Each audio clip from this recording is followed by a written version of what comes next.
ዶሎሪስ የተባለችው ይህች ቆንጆ ሴት ባሏ ፓራላይዝድ መሆኑንና እንደማያት በማሰብ ጃሮንድ ከሚባል አንድ ቱሪስት ጋር ትማግጣለች። ባሏም ይህንን ካወቀ በኋላ ምን ይላት ይሆን? ሊጋው የተሰኘው በ2005 የተለቀቀው ፊልም ይህንን ጉድ ያስመለክተናል። ለቻናሉ አዲስ ከሆናችሁ ሰብስክራይብ እንድታደርጉትና ቪዲዮንም ከመጀመራችሁ በፊት ላይክ አድርጋችሁ እንድትጀምሩ በትህትና ጠይቃችኋለሁ። ወደ ፊልማችን። ዶሎሪስ በአንድ እጅግ በሚያምርና በተፈጥሮ በተዋበ ተራራ ስር ባለ አንድ መንደር ስር ፓራላይዝድ ከሆነ ባሏ ጋር ትኖራለች። ቀኗን ባሏን በመንከባከብ ልብስ በማጠብ እንዲሁም ጸሎት በማድረግ ታሳልፋለች። አንድ ቀን ጠዋት ልብሷን አጥባ ከጨረሰች በኋላ ሁለት ዘመዶቿን ታገኝና መንገድ ላይ ማውራት ይጀምራሉ።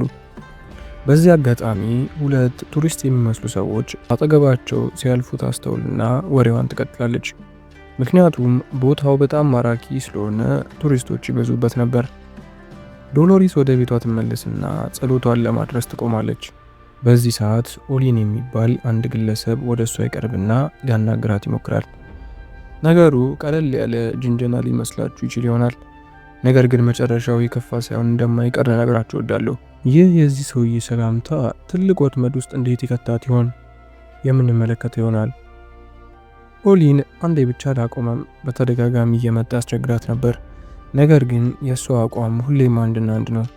ዶሎሪስ ቀድሞ እንደምታደርገው ልብስ ለማጠብ ወደ ወንዝ ትሄድና ልብሷን እያጠበች ባለችበት ሰዓት ላይ ሁለት ካፕሎች ይመጡና መሄድ የፈለጉበትን የቦታ ስም ጠቅሰው መንገድ እንዲጠቁሟት ዶሎሪስን ይጠይቋታል። እሷም በትህትና የት እንዳለ ትነግራቸዋለች።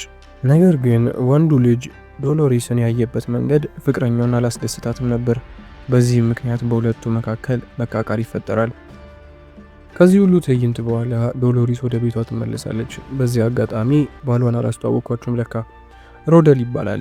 በደረሰበት የመኪና አደጋ ምክንያት ፓራላይዝድ ሆኖ ከተቀመጠ ሰንበትበት ብሏል። በዚህም ምክንያት የቤቱ ጫና በሙሉ እሷ ላይ ወድቋል። በባሏ አደጋ ምክንያትም ዶሎሪስ ጭንቅላቷ ማረፍ አልቻለም ነበር።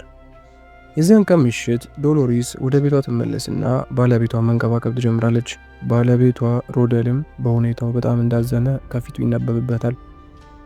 ሮደል ከደረሰበት አደጋ በኋላ መራመድ ባይችልም፣ ነገር ግን አስፈላጊውን ቴራፒ ቢከታተል ኖሮ ሳይከፋ በፊት የመዳን ተስፋ ነበረው። ነገር ግን ይህንን ለማድረግ በቂ ገንዘብ አልነበራቸውም። እሷም ተስፋ እንዳይቆርጥና ገንዘቡን ከየትም ብላ አምጥታ እንደምታሳክመው ቃል ትገባለታለች። ነገር ግን ሮደል አልመለስላትም ነበረ። በዚህም ልቧ በጣም ተነካ። በሚቀጥለው ቀን ጠዋት ዶሎሪስ እንደለመደችው ወደ ወንዙ ስትሄድ አንድ ጃሮን የተባለ ተጓዥ እሷ ወዳለችበት ይቀርብና ካሊን የሚባለው ተራራ የት እንደሆነ ይጠይቃታል። እሷም መንገዱን ታሳየዋለች። ጃሮንም በምላሹ ቸኮሌት ይሰጣታል። ይህን ሲያደርግላትም ዶሎሪስ በልጁ ደግነት ፈገግ ትላለች።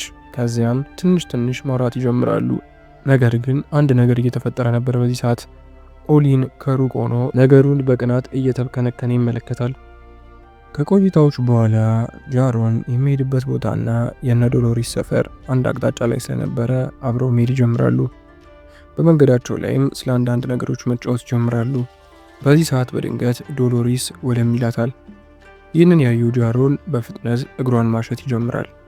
ነገር ግን ሳያስቡት ሁለቱም በጣም መቀራረብ ይጀምራሉ። እሷም ህመም ሲሰማት ቶሎ ታቅፈዋለች። እንዲህ እያሉ ዶሎሪስ ድንገት ሳያስበው ጃሮንን ትስመዋለች። ይህ ሁሉ ካለፈ በኋላ ወደ ቤቷ ስትመለስ በጣም ከባድ የጸጸት ስሜት ውስጥ ትገባለች። በሚቀጥለው ቀን ወደ ወንዙ ስትሄድ ጃሮንን በድጋሚ ታየዋለች። እሱም እሷ ያለችበት አካባቢ በማፈላለግ ላይ ነበር።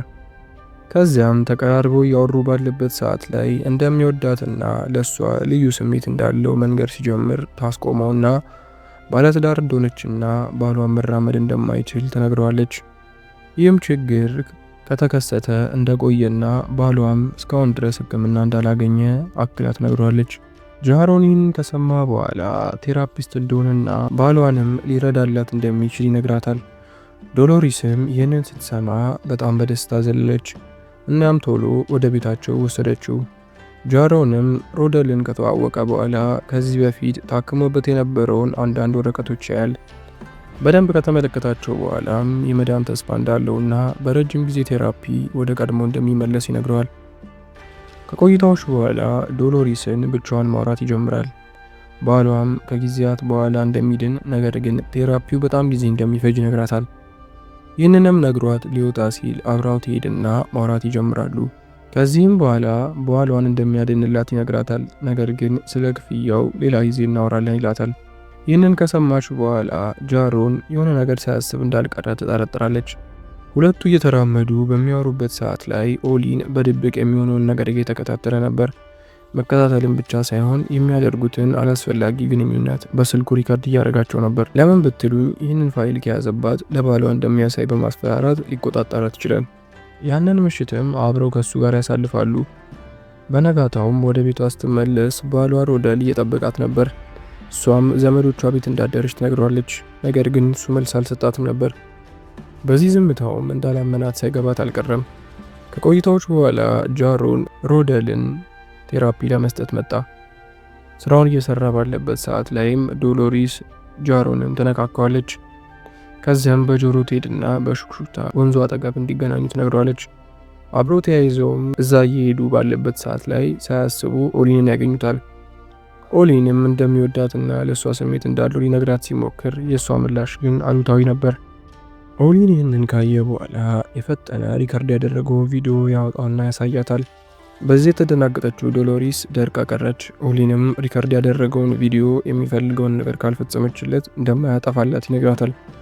እሷም ቪዲዮን እንዲያጠፋላት በጣም ትለምነዋለች። ነገር ግን የኦሊን መልስ የማይሆን ነበር። የዚያን ቀን ምሽት ከባሏ ጋር ተኝታ ባለበት ሰዓት ላይ ያደረገችው ነገር በጣም ስለጸጸታት ሙሉ ሌሊቱን እንቅልፍ አልወሰዳትም ነበር። ጠዋት ላይ ጃሮን ወደ ቤታቸው ሄድና ቴራፒውን ያከናውናል። ነገሮችም ቀስ በቀስ ትልቅ ለውጥና ተስፋ ይዘው መጡ። ከቆይታዎች በኋላም ሮደል ደከም ስላለው ለማረፍ መኝታ ቤት ሲገባ ጃሮንና ዶሎሪስ መማገጥ ይጀምራሉ። ይህን ሁሉ ነገር ግን ሮደል ከውስጥ ሆኖ እየተመለከተ ነበር። ይህ ክስተትም እሱን በጣም ሰበረው። ነገር ግን ነገሮችን እንዳላየ ለማለፍ ወሰነ።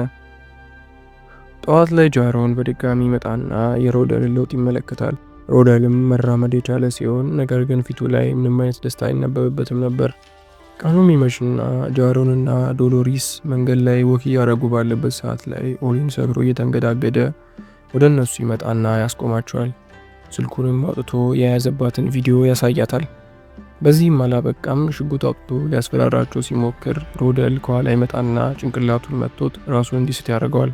በሁኔታው የተደናገጠችው ዶሎሪስ ባሏን በማየቷ የባሰ ጭንቀት ፈጠረባት። ባሏ ሮደልም ሁለቱንም የሚያደርጉትን ነገር እንደሚያውቅና ያደረጉትንም ነገር እንዳየነገራቸው፣ በዚህም ምክንያት ሁለቱ በጣም ከባድ ሀፍረት ውስጥ ይገባሉ። ጊዜያቶች ካለፉ በኋላ የሆነ ጊዜ ላይ ጃሮን አካባቢውን ለቆ ለመሄድ ይወስናል። ሮደልም ለሚስቱ ይቅርታ ያደርግላታል። ጃሮንም ከአካባቢው እስከ መጨረሻው ይሄዳል። ሮደልና ሚስቱም በይቅርታ አብረው መኖር ይጀምራሉ። ፊልሙም እዚህ ጋር ያበቃል።